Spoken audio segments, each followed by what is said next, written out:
Assalamualaikum warahmatullahi wabarakatuh dan apa khabar? Alhamdulillah, syukur kita kepada Allah Subhanahu Wa Taala kerana dengan izinnya pada hari ini kita sama-sama dapat berkumpul untuk satu lagi slot sembang santai yang akan membicarakan tajuknya cara mudah dan padu untuk cari maklumat secara online.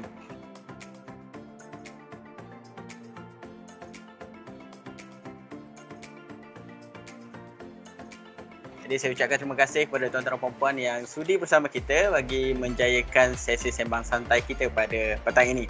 Dan Alhamdulillah kita rasa sangat bersyukur kerana petang ini kita akan ditemani oleh seorang panel yang cukup ceria, comel orangnya, iaitu Puan Nur Azira Abdul Razak yang merupakan pustakawan Politeknik Sultan Idris Shah Selangor Darul Ihsan. Apa khabar Puan? Baik, Alhamdulillah sihat. Alhamdulillah, syukur. Terima kasih Puan kerana sudi menjadi panel kita untuk sesi sembang santai kita pada kali ini.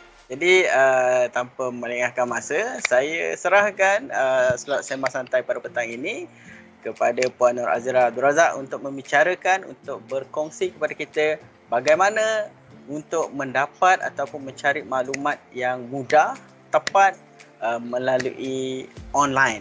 Silakan Puan. Okey, baik. Okey, Assalamualaikum warahmatullahi wabarakatuh. Okey, sebelum saya nak ucapkan terima kasihlah kepada Encik Rizal dan juga JKA sendiri kerana memberi peluang kepada saya untuk berkongsi sedikit ilmu dan maklumat tentang topik kita petang ni, iaitu cara mudah dan padu mencari maklumat secara atas talian. Okay, saya adalah Puan Nur Azira binti Abdul Razak. Okay, DPSIS adalah sebagai pustakawan. Okay, saya punya background saya dulu. Background saya sebab ramai yang tanya kan, macam mana nak jadi pustakawan? Itu study dekat mana kan? Okay, baik. Okay, saya bermula dengan diploma in Information Management di Manchester 3 tahun. Manchester United, UK. Okay. Maceh UiTM Maceh. Maceh. Tapi masa tu, zaman saya tu kami tak sebut Maceh. Kalau kita jumpa dengan UiTM, kau UiTM kita kami Manchester Maceh. Macam tu. Manchester Maceh. Okay, saya di diploma pengurusan maklumat di UiTM Macang dan 3 tahun. Okey. Sambung degree dalam perkhususan pengurusan pusat sumber maklumat. Ijazah sarjana muda pengurusan sumber maklumat. Kita teruskan untuk mengurus maklumat. Termasuklah topik kita pada petang ni, iaitu literasi maklumat. Tapi kita ketikkan skop dia macam mana nak mengurus maklumat, iaitu untuk memudahkan maklumat menggunakan cara atas talian. Itu kita punya pengenalan sedikit. Saya punya background dan juga kerjaya saya. Dan lepas ni mungkin lebih faham kerjaya puan tu sendiri mengurus. Okey, baik. Dulu dekat sekolah memang biasa jadi pustakawan lah. Memang saya mungkin ditakdir buku masa dekat sekolah pun pengawas perpustakaan. Wow, okey. Sampai sekarang memang betul pun memang rapatlah dengan buku. Wow, bagus, sangat bagus macam tu. Kita berbalik pada topik kita petang ni. Okey. Saya nak ada sedikit slide lah share. Literasi maklumat. Cara mudah cari maklumat online. Okey, apakah itu literasi maklumat? Okey. Cara mudah cari maklumat online. Kalau kita cari maklumat online memang mudah. Semua orang faham kan. Tak perlu lagi datang ke library kan, hanya di hujung jari kan. Sangat-sangat mudah. Tetapi mudah memang mudah. Hanya klik. Tapi ada tapi dia. Okey, tapi yang pertama adalah ledakan maklumat. Bermaksudnya terlampau banyak maklumat. Okey. So mana satu yang sahih? Mana satu yang kita pilih? Ya, banyak sangat maklumat. Ya, saya bagi contoh macam kita sekarang kita biasa guna search engine Google untuk cari maklumat. Itu memang kawan baik lah tu. Yes, best friend dengan librarian juga sebenarnya. Oh, okay. Librarian pun bergantung dengan Google untuk dapatkan maklumat yang cepat. Okay. Tak salah sebenarnya kan? Tak salah, dia tidak salah. Okay. Tetapi kalau kita tidak ada kemahiran mengurus maklumat, kita akan stres sebab bila kita searching, kita masukkan sesuatu maklumat untuk kita cari dekat Google tu, kita akan dapati terlampau banyak maklumat. Mungkin ratus, ribu, juta contoh kalau kita type contoh kita type kita nak cari maklumat tentang kanser kan, penyakit kanser. So kita akan dapat beribu-ribu maklumat. And kita kat situ kita tak tahu mana satu yang nak pilih kan. Yang kedua, apabila maklumat itu terlampau banyak, maklumat bila terlampau banyak, maklumat tu akan bercampur dengan maklumat yang sahih dan juga yang tepat. Dia akan bercampur. Sahih dan yang tidak sahih. Yang palsu. Yes. So bila maklumat ni tidak tepat, bermaksudnya maklumat yang tak tepat ni adalah maklumat yang sumber dia diragui. Contoh saya diberi tugas untuk membuat kajian tentang kanser. So saya pun search di internet, so banyak maklumat tentang kanser. And saya ni ambil semua maklumat tu dan saya jadikan saya punya assignment. Sedangkan maklumat tu saya tak study dulu, saya tak tapis dulu, saya tak siasat dulu daripada siapa kan. So maklumat tidak tepat. Benda ni selalu berlaku kan sebenarnya kalau kata kita dekat kelas, selalunya pelajar-pelajar projek yang sedang cari maklumat untuk buat projek akhir sebenarnya. Bila dia type kat Google, dia jumpa je maklumat tu, perkataan tu tally je dengan apa yang dia nak, dia terus copy dan dia paste. Sedangkan benda tu tak sahih datang dari sumber mana, betul ke tidak. Jadi perkara ni memang biasa berlaku dari kalangan pelajar. Memang biasa bila kita buat bengkel dengan pelajar, memang kita akan testing. Kita minta dia cari satu maklumat tentang sesuatu topik. So memang pelajar dia sangat cekap tau, dia akan cari maklumat, dia akan tunjuk, puan saya dah dapat dah maklumat ni. Bila saya tunjuk, bila saya tengok maklumat ni rupanya maklumat tahun 80-an. Lepas tu maklumat yang dia ambil tu bukan daripada pakar. Contoh saya minta dia cari maklumat tentang robotik kan. So, dia dapat maklumat tu, memang dapat dengan sangat mudah, sangat cepat. Tetapi sumber tu dia ambil daripada blogspot, daripada sumber blog hiburan. Jadi sumber-sumber yang kita boleh, maklumat tu boleh diragui. Yang ketiga,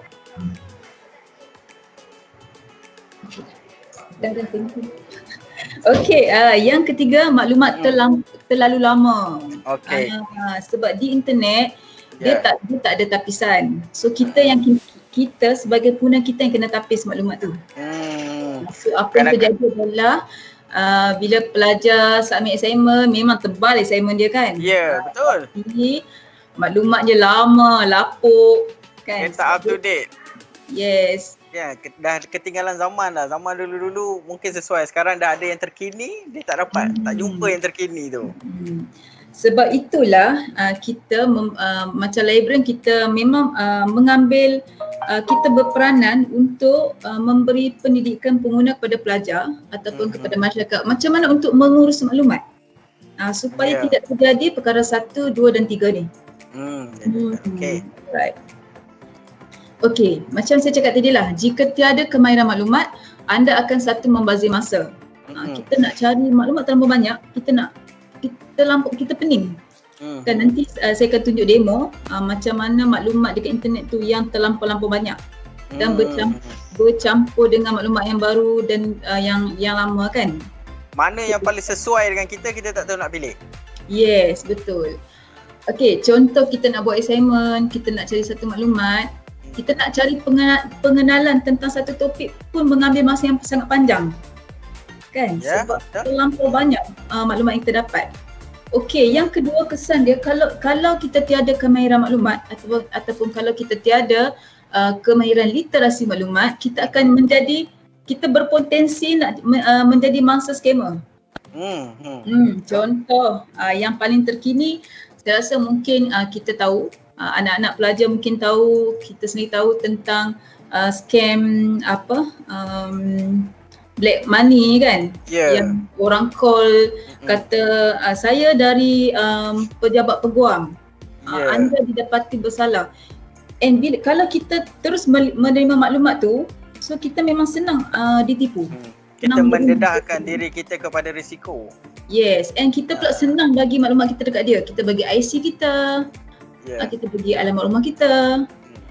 Kan memang memang berpotensi untuk ditipu lah, menjadi mangsa scammer. Itu yang pertama. Yang kedua, yang latest yang saya rasa masih lagi hangat isu ni, iaitu bukan peraduan, dia adalah satu kaedah mencari duit mudah. iShare tu kan, kalau pernah dengar. Kan kita menerima maklumat, terlampau banyak maklumat, kita dapat maklumat okey, benda ni bagus, benda ni senang, bila klik saja dapat duit. Itu adalah maklumat yang kita dapat. Tetapi kita tidak siasat, kita tidak kita tidak study website itu, adakah website syarikat itu memang dah kukuh ke, ada lesen ke. So itu salah satu contoh maklumat yang kita dapat, kita terus percaya, and kita akhirnya kita menjadi mangsa scammer. Sebab kita tak tahu sumbernya dari mana. Betul. Sah ataupun dari sumber yang tidak sah kan. Kadang-kadang kita nampak benda ni, kita tengok selapis saja. Oh, benda ni untung, mudah. So kita pun terima je bulat-bulat. Sepatutnya kan Cik Rizal dan kawan yang lain, kita bila kita dapat benda yang macam tu, first kita kena siasat. Kita buka website dia kan, kita kena siasat dulu, ada lesen ataupun tak, adakah dia syarikat yang berdaftar. Benda-benda tu basic yang perlu kita siasat. Itu dalam kes-kes yang dalam kehidupan seharian lah. Kalau kita sebagai pelajar, sebagai pensyarah pun sama. Contoh kalau pensyarah diberi satu topik yang baru kan, kurikulum baru, first kali mesti kita nak cari maklumat untuk kita sediakan nota kepada pelajar. So of course kita nak dapatkan maklumat tu melalui laman web yang kita boleh percayalah kan. Yang kita percaya, betul? Yes, betul. Dan yang ketiga, sebelum diteruskan, mungkin tertutup butang kamera, kita tak nampak gambar puan. Oh, okey. Tapi ada nampak kan saya punya slide? Nampak slide nampak. Okey, nanti saya on sebenarnya kamera Okey, baik. Yang ketiga, of course lah, ketinggalan zaman. Bila maklumat terlampau banyak, kita excited nak siapkan assignment, kita ambil semua maklumat. Kan, jadi assignment kita tebal. Tapi sayangnya konten dalam tu rupanya ketinggalan zaman. Betul. So kita kena memilih lah, maklumat tersebut. Yang keempat, hidup kita tidak berkualiti sebenarnya. Sebab satu kita ni berpotensi untuk menjadi mangsa scammer. Yang kedua, kita hidup di zaman yang canggih tetapi masih lagi percaya dengan gosip-gosip, dengan share dekat WhatsApp. So hidup kita tidak berkualiti. Dia memberi kesan lah kepada lifestyle, dan kalau kita sebagai pelajar pun sama. Maksudnya assignment tidak berkualiti, nota tidak berkualiti, and sebagai pustakawan sekalipun, kalau kita tidak mengamalkan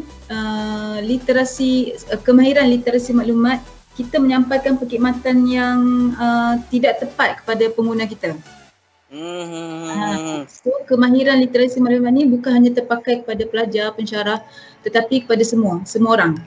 Yalah, sebab ilmu ni dia sentiasa berkembang. Yes, betul. Kadang-kadang semalam baik, tapi hari ni mungkin dah tak baik sebab ada perkara baru yang merubah hari ni.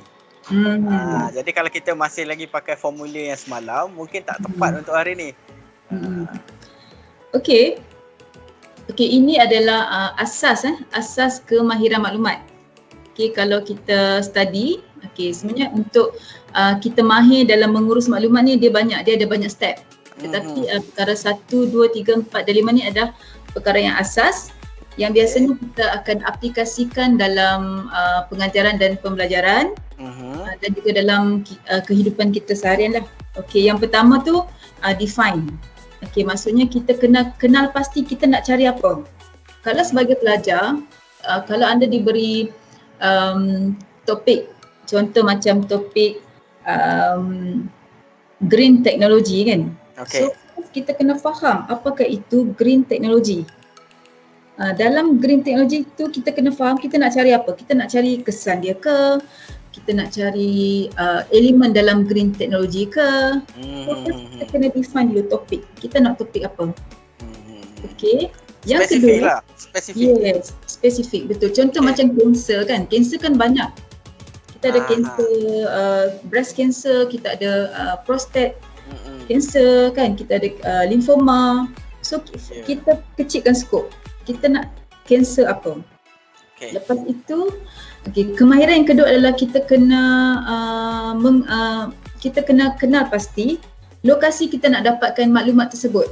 Adakah kita nak dapatkan maklumat tersebut di internet ataupun nak dapatkan maklumat tersebut di library. Okey, ataukah kita nak dapat maklumat tersebut dengan kita temu ramah doktor pun boleh, tak ada masalah. Okey. So kita kena kenal pasti dulu. Okey, yang ketiga kita kena memilih. Okey. Saya bagi contoh, kalau kita nak cari maklumat tersebut di Google kan secara atas talian. Yang ketiga kita kena memilih. First kita type topik. Katakan topik tu kanser kan, kanser hati. And nombor dua kita decide kita nak cari maklumat tu di internet, Google. And kita pun type, okay, kanser hati. So step yang ketiga, okay, kita kena memilih. Bila kita type dekat internet, dia akan keluar banyak tau, terlampau banyak. So first kita kena pilih. First kita kena pilih kalau kita jumpa satu website, kita kena tengok adakah website itu boleh dipercayai. Biasanya kalau kita nak cari maklumat tentang kesihatan, of course lah daripada maklumat tu kalau cantiknya kalau kita boleh dapat daripada laman web Kementerian Kesihatan. Ya. Itu contoh. Dari doktor ke yang menulis. Betul. Kan? Kalau kita dapat maklumat tu daripada majalah hiburan, yes kita boleh baca, tak masalah, tak salah pun. Tetapi untuk menjadikan untuk kita mengambil maklumat itu untuk dimasukkan dalam kita punya assignment, dia boleh diragui. Betul.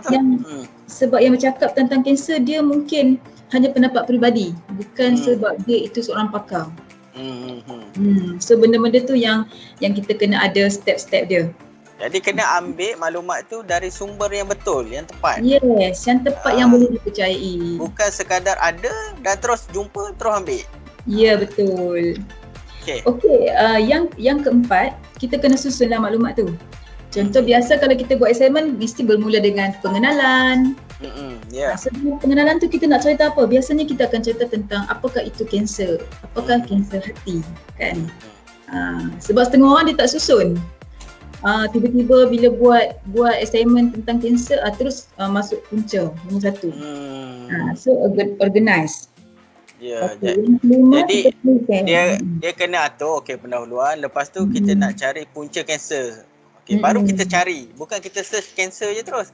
Kita cari punca kanser. Lepas tu kita nak cara untuk mengubati kalau ada kan. Baru kita cari cara untuk mengubati kanser.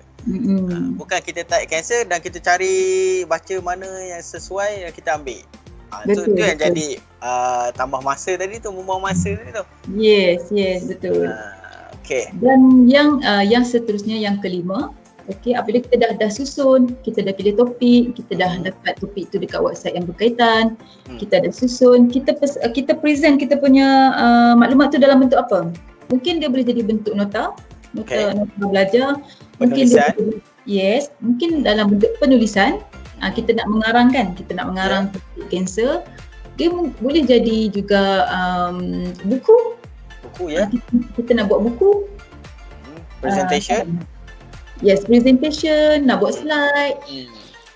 Kan kita producekan balik maklumat yang kita dapat tadi tu. Dan yang keenam, yang keenam ni lah kita recordkanlah maklumat tu. So dalam PMP biasanya pelajarlah terlibat untuk buat assignment, dan kita sendiri pensyarah last kali maklumat yang dia dapat tu, satu dia akan dapat hasilkan nota. Yang kedua dapat hasilkan buku ataupun penulisan.